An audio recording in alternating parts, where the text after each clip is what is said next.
Madhava Kunja Bihari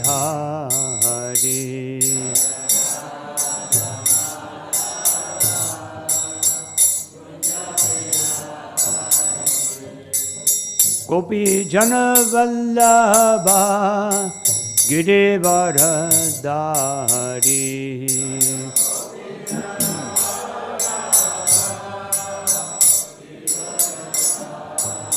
Yashodanandana Vrajajana Ranjana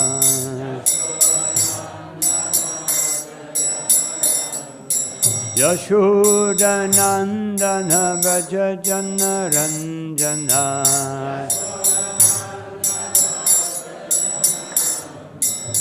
Yamunatiravanachari Yamunatiravanachari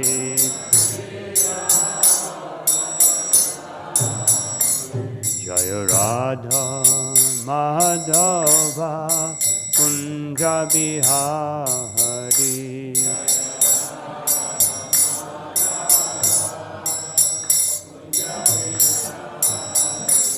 Jaya Radha Madhava Kunja Bihari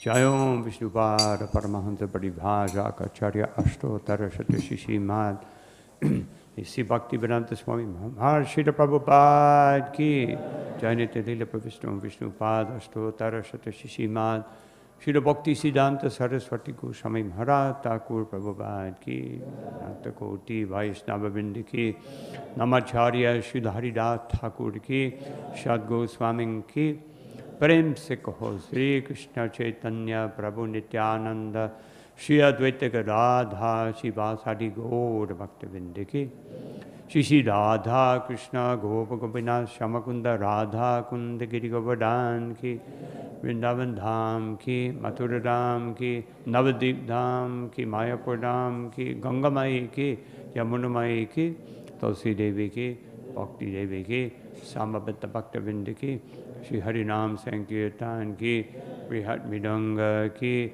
Nitai Gaur Premanandi. Glories to the assembled devotees, all glories to the assembled devotees, all glories to the assembled devotees, all glories to Shri Guru, Shri Gauranga.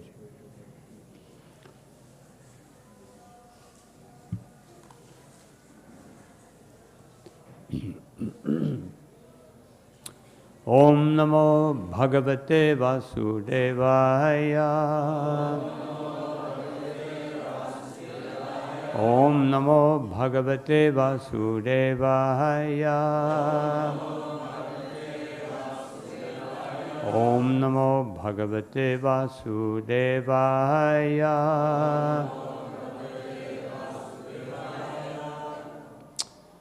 Hare Krishna. So today reading from Srimad Bhagavatam, 3rd canto, 1st chapter, text number 37. And I beg the mercy of all the Vaishnavas that I can say something meaningful by your mercy.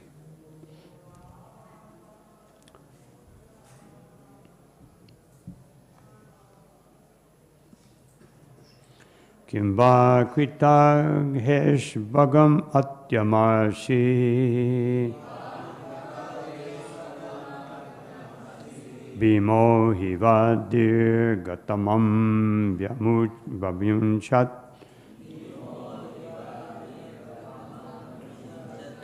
yasyāṅghri-pātaṁ raṇa-bhūr sehe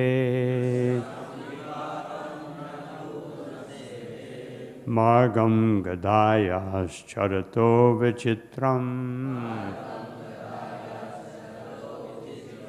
kimva kṛtāgheṣv agham atyamarṣī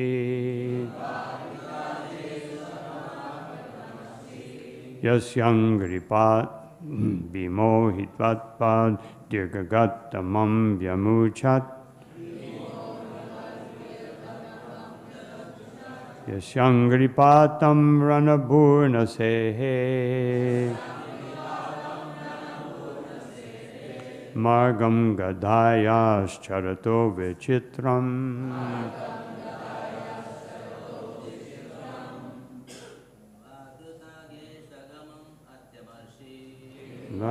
kṛtāgheṣv atyamarṣī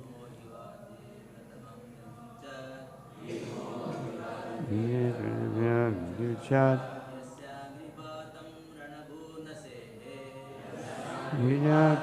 raṇa-bhūr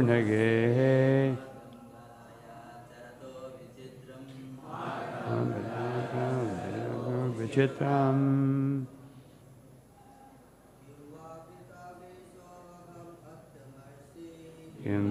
kṛtāgheṣv ahi-vat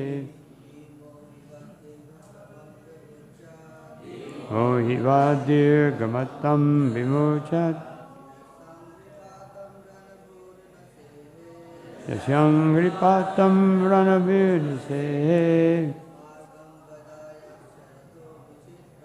mārgaṁ gadāyāś carato vicitram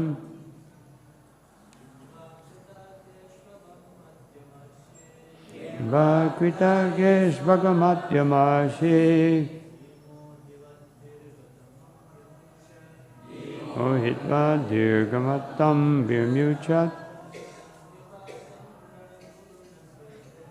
yasyāṅghri-pātaṁ raṇa-bhūr sehe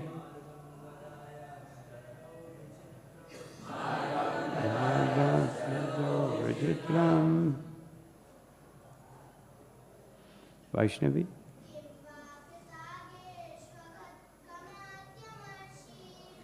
kṛtāgheṣv atyamarṣī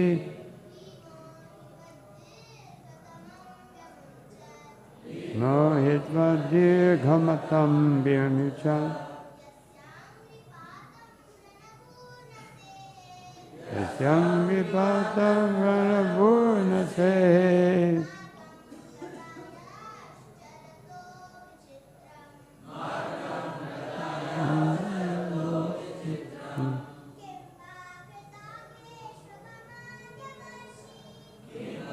kṛtāgheṣv atyamarṣī bhīmo dīrgha-tamam vyamuñcat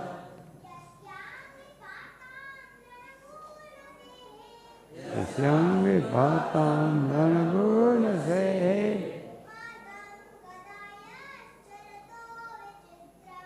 mārgaṁ gadāyāś carato vicitram.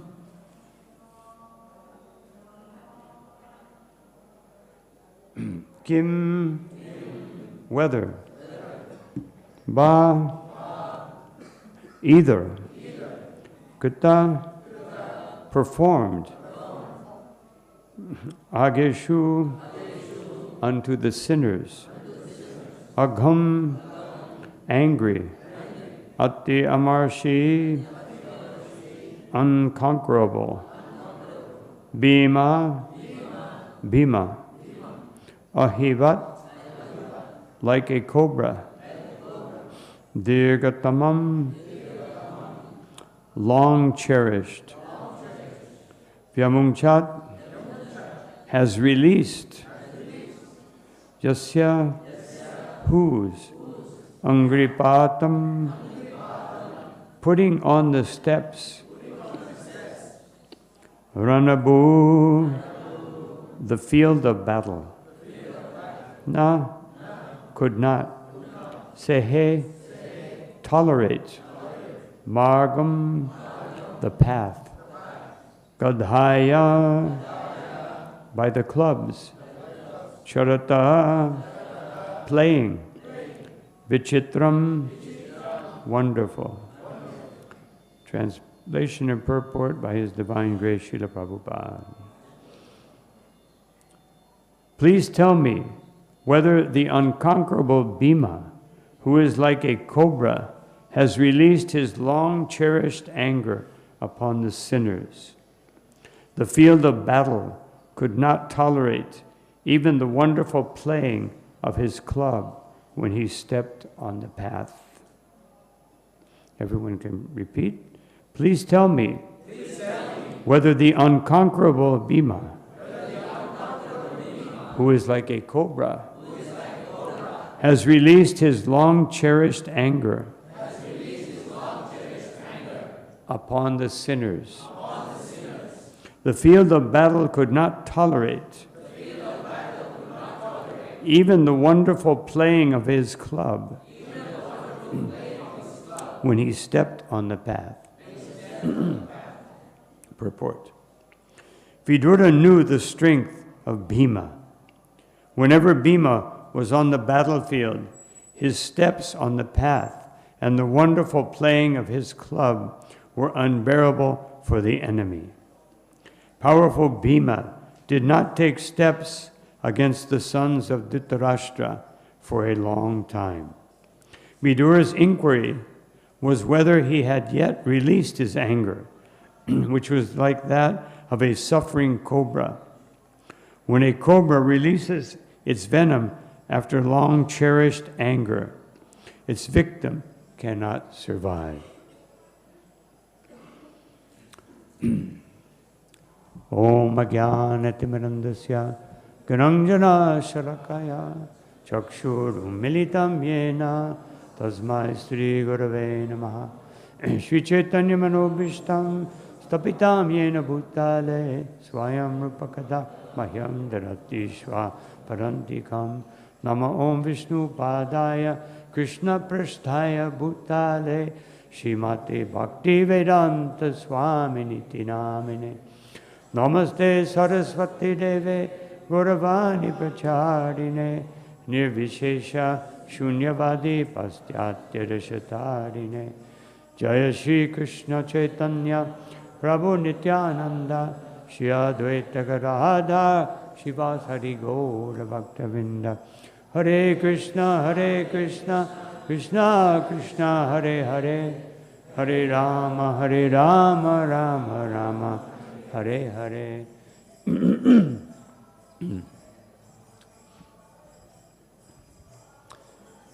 So, one name of Bhīma is atyamarṣī. Atyamarṣī, ati-amarṣī, means unconquerable. So, and ati means supremely unconquerable. So Vidura is addressing him as ahi-vat, like a cobra. A cobra who, and interesting the way Srila Prabhupada translates that dīrgha-tamam, long-cherished. Otherwise, he was just waiting for the moment when he could, attack Duryodhana. Just waiting. It's just like after the whole battle was over, and he just saved his last bit of energy just to be able to smash Duryodhana. And emphasizing, this must happen. It must happen because yasyāṅghri-pātaṁ, aṅghri-pātam, when he stepped on the battlefield, the earth felt the weight of it. And his fighting with the club was like play, just automatic. There was no difficulty there, automatic. So, now in yesterday's verse, Vidura glorifies Yudhishthira. How Yudhishthira is so wonderful, all of his good qualities. And here there's a slight criticism of Bhīma. Now, he can do that, just like sometimes among God brothers, someone may be someone's guru, but among God brothers, we even saw this with Srila Prabhupada. Unfortunately, it was a little excessive, and improper. It had tinges of envy in some people's minds, but that's a whole nother subject matter. So sometimes God brothers will not have that reverence. No. Although certainly a Vaishnava in his mind should at least have reverence and respect for every Vaishnava. Krishneti yasyāṅghri-pātaṁ manasadriyata, as Rupa Goswami instructs us. At least in your mind. No. And even further, Sri Chaitanya Mahaprabhu, no, manadena. No, not just a little respect in the mind, but we should see everyone as part and parcel of Krishna. Someone wrote to me yesterday, I invited them to a festival, and they said, well, actually I come from a Muslim background, and devotee now, but I come from a Muslim background, and because of the genocide in the Gaza Strip, I can't attend any festivals. So, and not quite beyond that identification with the body. So this is how wonderful Krishna consciousness is. We see everyone as part of Krishna's family. Not that we belong to some caste, creed, group, country. These things limit. Krishna consciousness means unlimited. Just like Srila Prabhupada, he was unlimited. He was beyond time and space. We all know the wonderful pastime where he sat on a park bench with a man and started saying, we have temples everywhere. The man looked at him, looked like he didn't have a penny. And we have temples everywhere. Because Prabhupada wasn't limited by time and space. A pure devotee, or any devotee who is absorbed in Krishna, but especially a pure devotee, because they're thinking of Krishna, there's no time and space. Just like Krishna, sometimes he would take a few steps and he would go from Nandagram to Govardhan in a few steps. And sometimes it would take a long time. In the spiritual world, there's no space. If Krishna wants more space or more steps to be taken, then the space will be there. So Srila Prabhupada also lived in that plane, always absorbed in Krishna. No time and space. So sometimes we become limited by time and space, and then we try to fit Krishna consciousness into that conception. And therefore we have difficulties. Just like someone told me the other day, said, Krishna consciousness is so difficult. And I said, really? I said, actually, chanting the holy name seems quite easy. It seems like the material world is difficult. And Prabhupada has given us an easy exit. You just be Krishna conscious. Just whatever you have when you come to this movement, use that for Krishna. Very simple formula. But we want 30 years ahead security, insurance. Krishna consciousness is the best insurance, because if you practice it properly, you go back home, back to Godhead. Every other religion is just like an insurance policy not to go to hell. That's how most people practice religion. I don't want to go to hell, so I'll do the minimum possible so that I cannot go to hell. Now here, there's a little criticism. The words agheshu, agham. Agha is sin. So, Vidura, in one sense, he's saying, have you given up your impurity yet? Jiva Goswami and Vishwanath Chakravarti Thakur, they state this verse that way. Have you given up your impurity? Meaning holding on to this grudge for so long. Now he's Bhīma. Vidura can, he can get on Bhima's case. He can see things in that way. Why is he saying that? Because he himself had a similar situation. He was insulted by Duryodhana, just as the Pandavas were insulted by Duryodhana. And so, but he chose not to get into a conflict. And he's also a Kshatriya, but he chose a different path. But Bhīma, so this apparent impurity, what is it? It's Yoga Maya. Just like we see Dhruva Maharaj. He became pure. He became totally purified by Lord Vishnu. He was a pure devotee. And yet, when the Yakshas killed his brother, he became excessively angry. And Swayambhuva Manu had to intervene and said, this is not becoming of a pure devotee. Even Prithu Maharaj, such a great empowered incarnation of the Supreme Personality of Godhead, he wanted to kill Indra. Indra was imitating a sadhu and stole the sacrificial horse. And he was going to kill him, and Lord Brahma, he had to intervene. This is not good. If you kill Indra, it will destroy, it'll upset the whole universal order. So how can we see this? That these devotees, great devotees, pure devotees, sometimes make mistakes. Srila Prabhupada said that Krishna likes to put his pure devotee into a difficult situation. Another one, Parikshit Maharaj. Parikshit Maharaj was such a great devotee, so much so that at his birth, everyone was concerned. He is the last one in the line of the Yadu dynasty. The last one. He almost got killed in the womb. So just before his birth, his relatives consulted astrologers. What is his nature?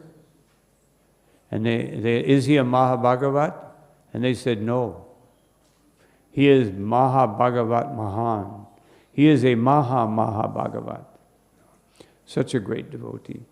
So great that when he was tested, and he couldn't even understand what he did. He was so Krishna conscious.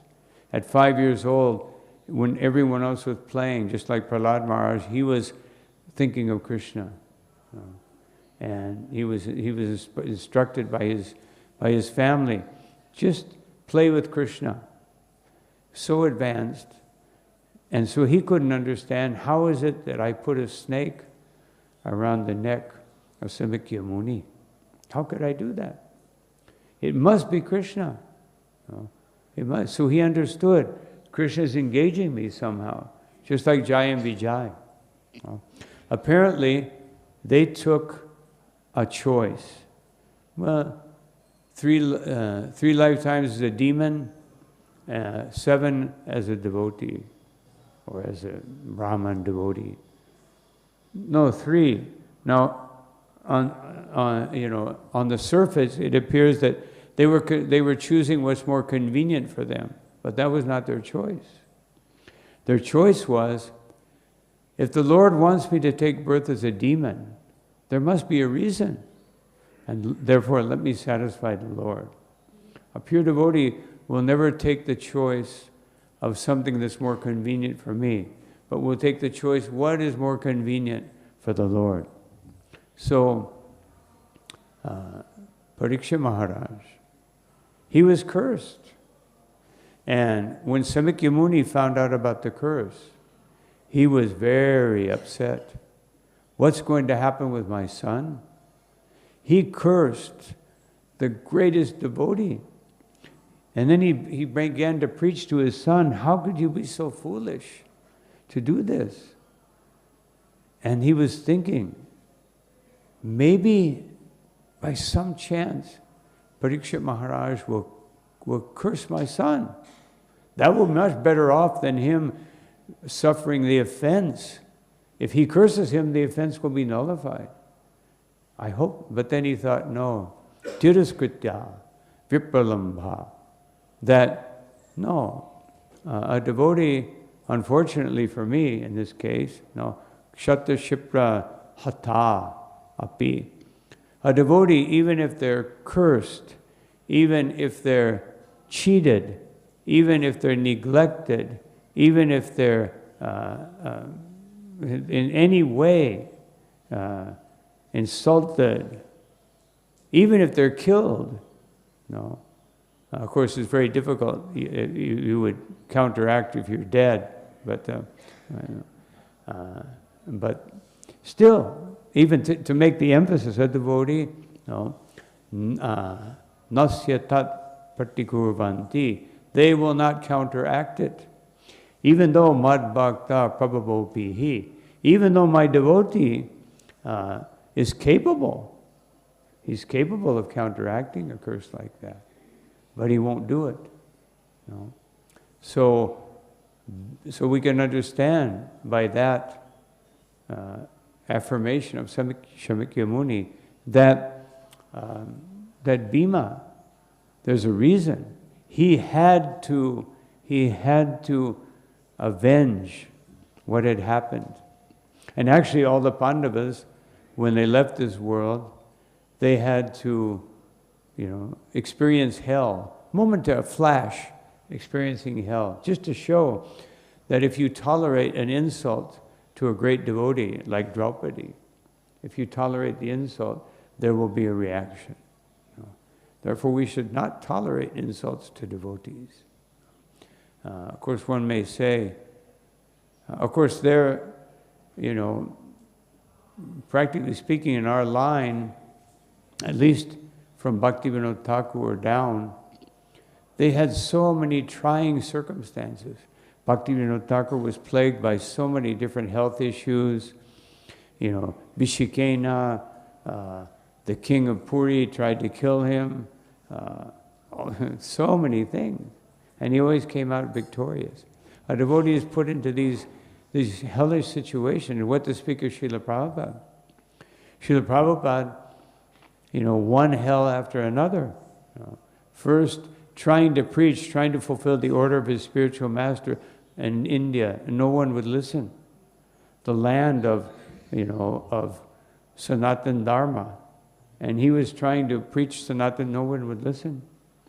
Then he went to Jhansi, and then he got kicked out. And he went here and there, and he translated. And then he realized that if I'm going to preach in English, maybe I should go to the West. So he made his plan. What was his plan? Go to Trinidad, Tobago. That was his first plan. Our God brother Chitsukananda Prabhu, when he went to Trinidad, one man said, "Oh, I had correspondence with your guru." What? He said, "Yes, he was going to come here." He was surprised. And so he took him, he showed him the letters from Prabhupada. Prabhupada was planning to come to Trinidad. He thought that would be a stepping stone to the U.S. So he asked Prabhupada, "Prabhupada, were you going to Trinidad Tobago?" He said, "Yes, I was going there, but they wanted to control me." There's a big organization, Mahasabha. So they wanted Prabhupada to be their little puppet, some Indian Swami can give some nice lectures, and that will bring more people to us. But that wasn't Prabhupada's plan. Prabhupada's plan was to purify the Mahasabha and make it really a Mahasabha with a Mahabhagavata. But that didn't work out. So Prabhupada, by Krishna's arrangement, came to New York, another hell, living in the Bowery, had to step over drunkards to get up to his room. And then he went to London once, and an interviewer said, "Swamiji, do you believe in hell?" He said, "Yes." "Well, what is it like?" He said, "London." So for a pure devotee like Prabhupada, every place is hell, in this material world. It's hell. Even the heavenly planets are hell for a pure devotee. Even liberation, as Prabodhananda Saraswati Thakur says, that Kaivalyam narakayate, even Kaivalya merging into the Brahman, going beyond the three modes of nature, hellish. What to speak of the heavenly planets, just like a pipe dream. What to speak of pleasing the senses. What to speak of a position like Indra or Brahma, just like an insect. Just like being, nobody wants to be an insect. None of us could. I'd like to be an ant or a fly, Of course, we can admire the flies. They're very determined. Especially in India, they have like a special Shakti that you can't get rid of them. They just, you go like this, they come here, and then they go over here, and they go back, Especially empowered, especially in the Dham, I've noticed. The insects in the Dham, the mosquitoes and the flies are especially empowered to remind you what this material world is like. So Parikshit Maharaj, he was so tolerant. So Vidura was thinking, maybe Bhīma should give this up. Actually, he's already found out that the whole, all these relatives, they're gone. It's all finished. But still he couldn't accept it. These are all great devotees, Bhagavats, personal associates of Krishna. He could not believe. He was thinking, I was out enjoying going all to these places, thinking I would come back and I would meet all these people again, and I would see Krishna and Balaram, and just like before. And it couldn't sink in until we get to the beginning of the next chapter. And he starts asking Uddhava. And Uddhava can't even speak, just thinking of his separation. Krishna Jumani Nilo Che, he says, but the sun of Krishna has set. Unfortunately, the sun of Krishna has set. And that's when it sunk into Vidura that everything I've heard, it's truth. Srila Prabhupada mentions in a previous purport that it was not real, it was psychological. Psychologically, he couldn't accept it. Just like people sometimes, I've heard this from veterans of wars, that they lose a limb, but they can still feel it. They lose their leg or their arm, and they can still feel it. So he could not accept. So therefore he's asking, and he's seeing everyone in that position. So these great devotees, Krishna tests them. Even in Srila Prabhupada's lectures on the teachings of Queen Kunti, he mentions that when Krishna says that he comes to save the sadhus, that paritranaya sadhunam. So Prabhupada, he makes the rhetorical question, why does a sadhu need to be saved? And Prabhupada, he answers. He said, Krishna brings them to a higher level of understanding. So when a devotee, we wonder sometimes, why did Prabhupada have to go through all that? Why did Prabhupada wait for 11 years to be initiated? Sometimes I say, now that we're a congregational movement, people should wait longer. And when they say, no, I want to be initiated right, no, Prabhupada waited 11 years. You can't wait an extra year or two. Make sure you're chanting your rounds nicely. Do some service. Some devotees argue, well, Prabhupada didn't require service. But yes, he did, because when Prabhupada was present, practically everyone lived in the ashram. And they did service all day long. You never stopped doing service. In 1976 in Delhi, Prabhupada told everyone we had to set up everything for the big Pandal program. And so, but it was Ekadashi, so we were all sitting around, and Prabhupada drove up and we were sitting there chanting because, and Prabhupada said, so you have not finished chanting? And Lokanath Maharaj said, Prabhupada, we're chanting extra rounds as Ekadashi. And Prabhupada said, Ekadashi means extra service. So Prabhupada did have a requirement. And so people should be able to wait until they can actually, in more than one lecture, on the verse, Tadvidi Pratipanina, Pariprasnena Sevaya. Srila Prabhupada, he reversed the order. He said first, Pratipatena. First, you have a humble attitude. And then he said, Sevaya. Then you do service. And then Pariprasna. Then you will know how to ask proper questions. He said, don't waste the time of the spiritual master. Otherwise, if you just ask any question that comes out of your head, all of us have heard Srila Prabhupada's lectures, and many times he'll say, that is not a good question. No, it's not. Prabhupada didn't want it to be an encyclopedia class, where you ask anything and quiz the pure devotee and see what he says. So Prabhupada said, at least I heard that 3 times where he speaks about that verse. And one of them he says, actually, the duty of the spiritual master is to cut away. Therefore, the question should be in such a way that it helps the spiritual master cut away the impurity of the mind. So this is the purpose of asking questions.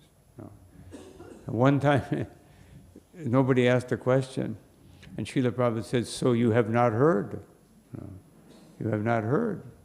If you don't ask a question, it means you haven't heard. And so, because asking questions means that you want to deepen your understanding of what's being spoken. Of course, if someone like me speaks, then there's no depth, so you may have to bring it out. But in any case, so we have to really, just as Vidura is teaching us here, how to appreciate the devotees, the greatness of the devotees, the greatness of Yudhisthira, how he was such a wonderful manager, administrator, king, emperor, and Bhīma so powerful. And he will speak about others. And he spoke about Devaki, Yuyudhana, all these devotees in the past verses. Such great personalities, pure devotees of the Lord. And so therefore we should appreciate the opportunity to associate with pure devotees. Now someone may say, but I'll associate with a pure devotee any day, but these are ordinary devotees. I don't have to associate with ordinary devotees. But actually Rupa Goswami, he says, the minimum you do is you associate with a devotee in the mind. You offer them respect. In the Skanda Purana, I can't remember the verse right now, but it says there are 6 things that you should not do in relation to a devotee. First of all, you should not kill them. That's very advisable, even by modern law. You should not insult them. You should not blaspheme them. You should not avoid offering obeisances to them. You should not be angry with them. And you should be happy when you see them. If you're not happy when you see a Vaishnava, then he said this is hellish mentality. So how happy we should be in the association of the devotees. And therefore, because only according to Jad Bharat, in the Bhagavatam, when he explains, the nature of the Supreme Personality of God. He's inside, he's outside, everything is controlled by him. It's so vast and so philosophical that he brings it down to a very concrete conclusion. Rahuganaya tat tapasa nayati. That, oh, my dear King Rahugana, even by tapasya or by austerity, you cannot achieve the understanding of everything I've just described. No, not chejjaya nirvapanad grihadva, nor by ijja, by worship, by different methods of worship. Sometimes people, they appear before the deity just with the idea of getting some blessing, and not with the idea of I worship with my speech, the Maha Mantra. I'm worshiping the Lord, and nirvapanad, by renunciation, or by performing one's functions perfectly, not by any of these means. Nachjejasa, or by studying the Vedas, and naiva jalagni surayar, or by doing the austerity of, in the winter, standing in cold water, or in the summer, sitting in a circle of fire in midday sun. These things will not do any good. Vina mahatpada bisho, what is it? Rajobhishekam. That the only way you can understand everything I've just described to you is get the dust of the lotus feet of the devotees on your head. No, that is the only way. No. And Prahlad Maharaj says the same thing to his father.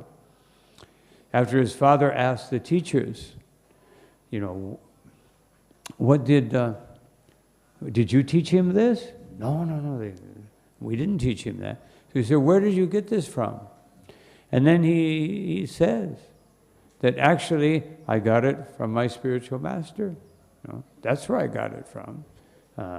Because Asham Matis Davad Anugaram him Sprishat Yanarta Pagamo Yadartaha. Because even if you want to get rid of your anarthas, if you want to experience the blessings coming from the lotus feet of the Supreme Personality of Godhead, if you want the greatest benefit in life, mahiyasam padarajobhishekam, you have to get the dust of whom? Niskinchananam yavrinite yavat. You must get the dust of the lotus feet of the devotees on your head. And when Jad Bharat explained that to Rahugana, he said, what does that mean? What does it mean in practical? It means you must glorify the devotees. That's what he says in the next verse. You must glorify the devotees. And not only do you glorify them, but nishevananam anudinam mumukshur. You glorify them every day. Not just I'll do a little service and get some blessings. Every day. And then, if we do that, even we take an opportunity to glorify, especially pure devotees. As Rupa Goswami says, you should associate with the devotees. Dikshasti chet pranatas cha bhajan tamisham. You should glorify, you should associate with devotees who are initiated and interested in doing devotional service. And shushushaya bhajana vigyam ananyam ananindhari shunyahridam. And you should serve with your heart and soul those devotees who have given up ninda, criticizing others. Specific ninda adi, criticizing, blaspheming. Don't associate with them.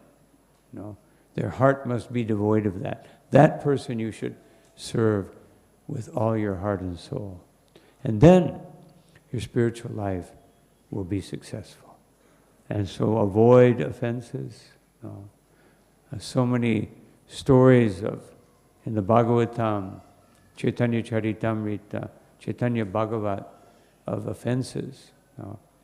And one of the most amazing ones, so just a little time left, but one of the most amazing ones was Mother Sachi. When Srivas said, you please give pure Krishna prema to Mother Sachi.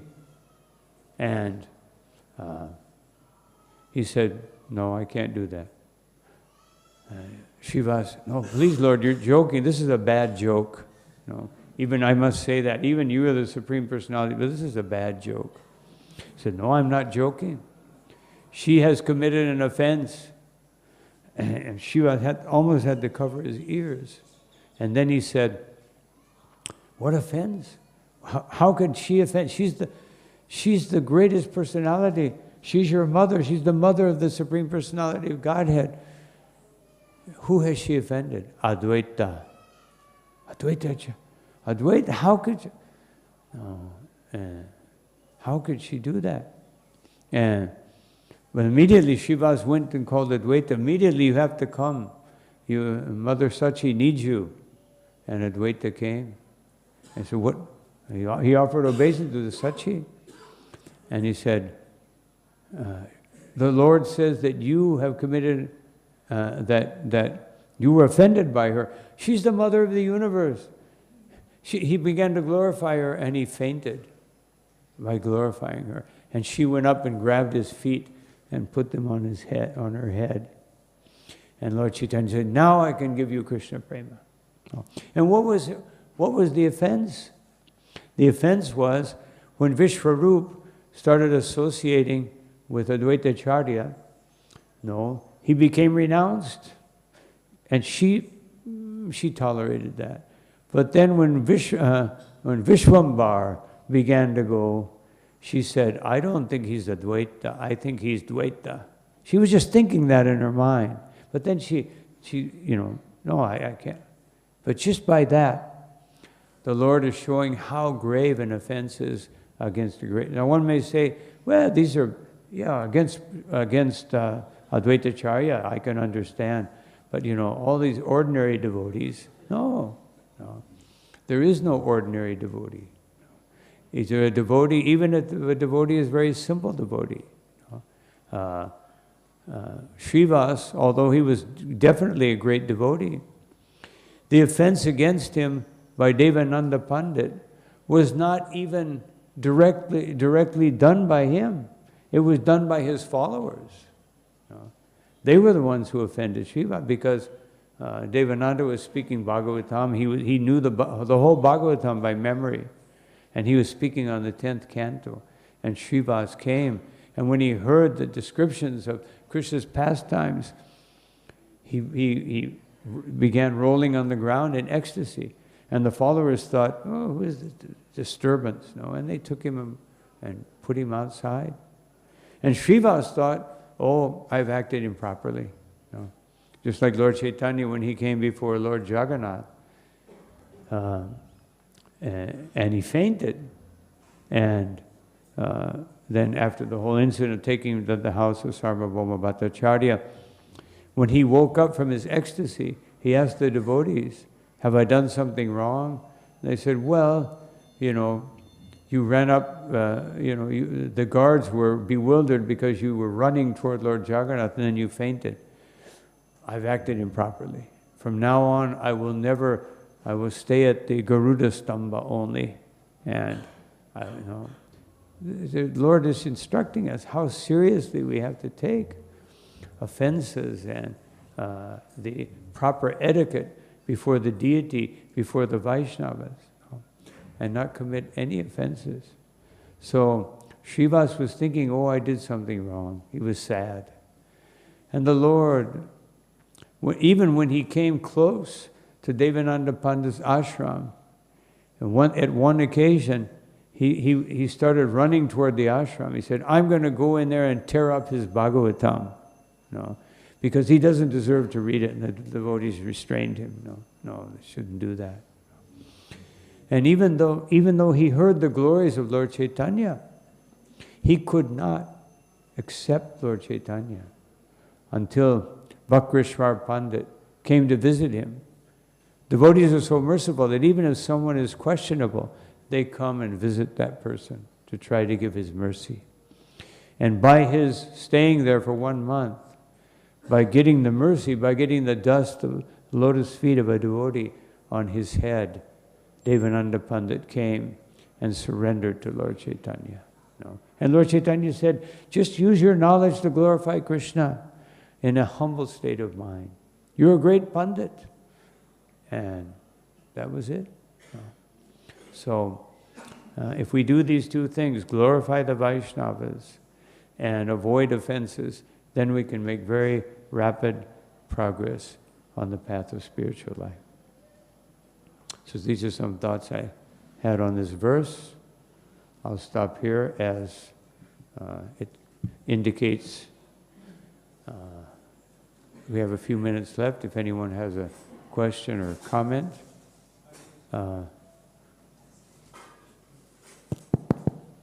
Just let me put in my artificial ears so I can hear.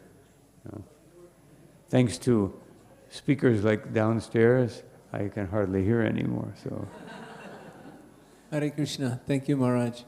Wonderful class. Hare Krishna. Here in this verse, we have two examples. Bhīma saying he saw it as his duty, as his service, to retaliate and to right the wrongs. And Vidura, he chose to go on pilgrimage and live the life of a sadhu. We can see nowadays that in our society, there's a big tendency of wanting to right the wrongs, wanting to administer justice, and here we see a different type of an example. How should devotees choose which role model to follow? It depends on, the way I see it, it depends on one's position. If I'm in a Brahminical position, I should see things philosophically and understand this is their karma. This is their karma. You know? Just like the devotee was speaking yesterday, this is their destiny. You know? And so I prefer not to engage, not to punish, because I can see that they're living their destiny. But if your position is a Kshatriya, if you have a Kshatriya service, you're a temple president, you're a temple commander, you're a whatever, you have some authority over people, you have to make sure there's justice. There has to be justice. Ultimately, we could say, everything that happens to anybody, and it's true, it's their destiny. It is not happening for no reason. If they're devotees especially, Krishna says, Name bhakta pranashati, my devotee never perishes. So they must have done something. Bhunjana eva atmakritam vipakam, as Lord Brahma says. It's your own creation. But the Kshatriya has the duty to administer justice. They cannot think in that Brahminical way. So Yudhishthira was, Dharmaraj, he was more philosophical. He wanted to avoid the whole war. And he felt bad after the war. All of this to put me on a throne. No, this is Krishna's desire. But Bhīma, his Kshatriya blood wouldn't allow that. Dhruva Maharaj, he couldn't accept the instruction of Narada Muni. He said, I'm sorry, I'm a Kshatriya. I can't just walk away from this. There has to be justice. So when we have a managerial position, if one doesn't have the ability to chastise, then you shouldn't take a position like that. You have to be able to chastise. And even if you take the position of guru, Prabhupada said, a guru who does not chastise the disciple is committing violence. So the guru position, you have to chastise. But the chastisement is to increase one's bhakti. The chastising somebody who's done something wrong, or what to speak of something abominable, that has to be dealt with in a swift and complete manner. We cannot tolerate these things. So both things have to be there. Yes.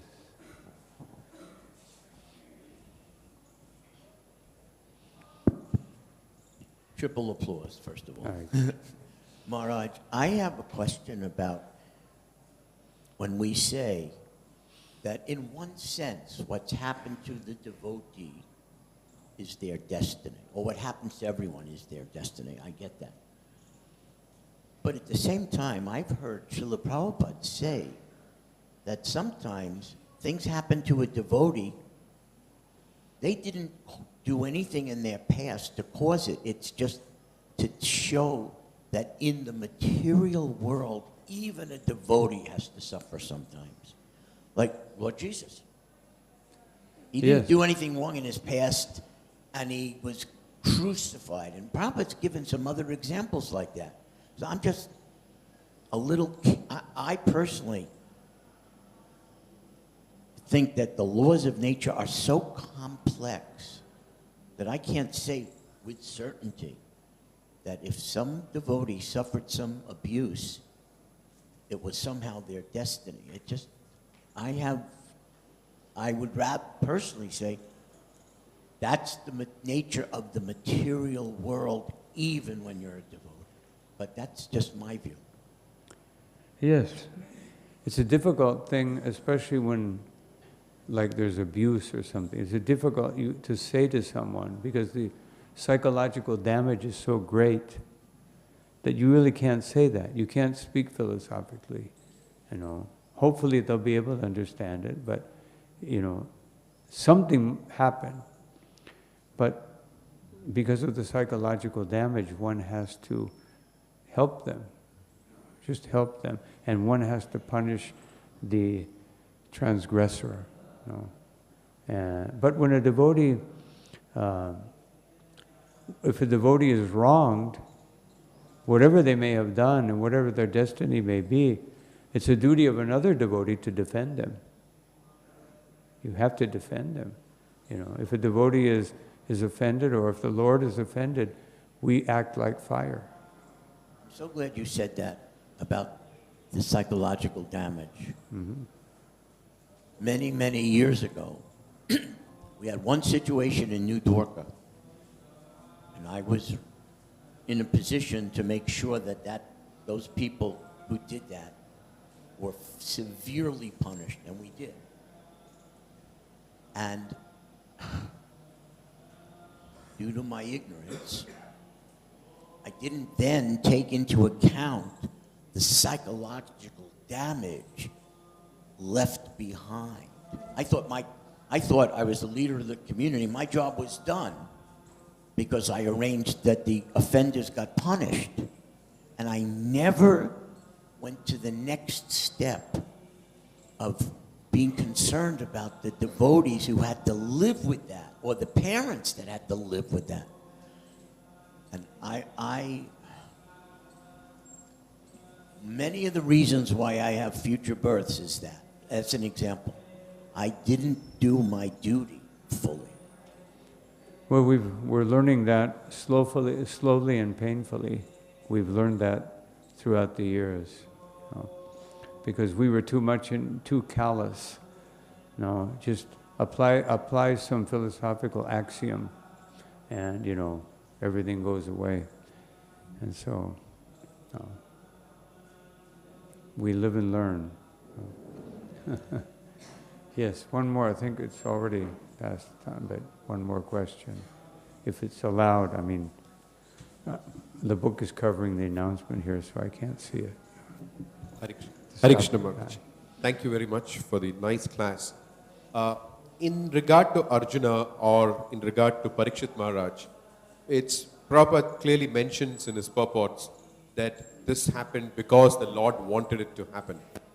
But I've noticed in the case of Dhruva Maharaj, for example, or even Prithu, it's not very clear. So can we take it based on our philosophy that because they are pure devotees, so this must be the will of the Lord?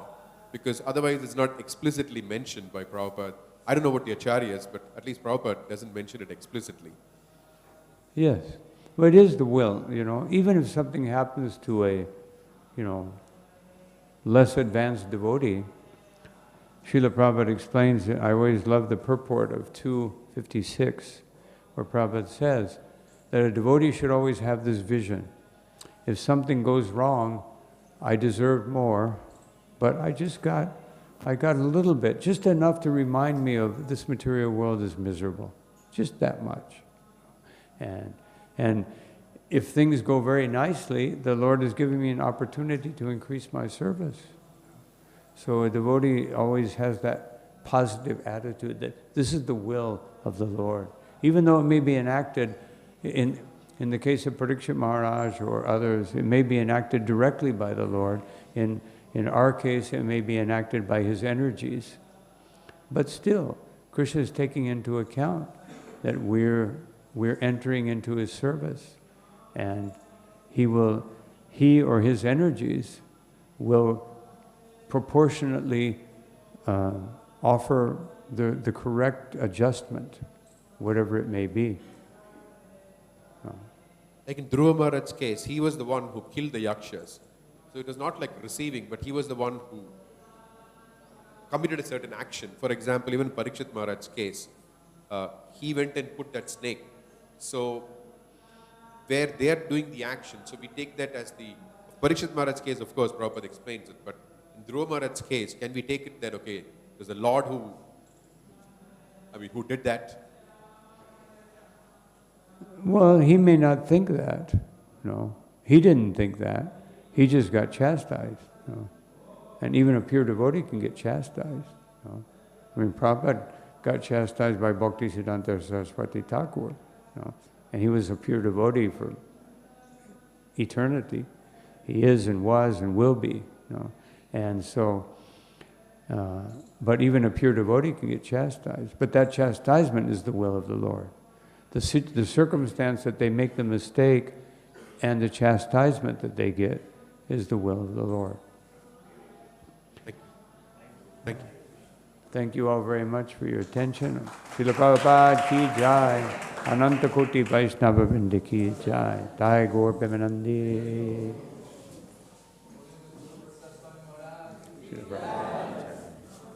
Srila Prabhupada ki jai. Hare Krishna. Oh, do I get something here?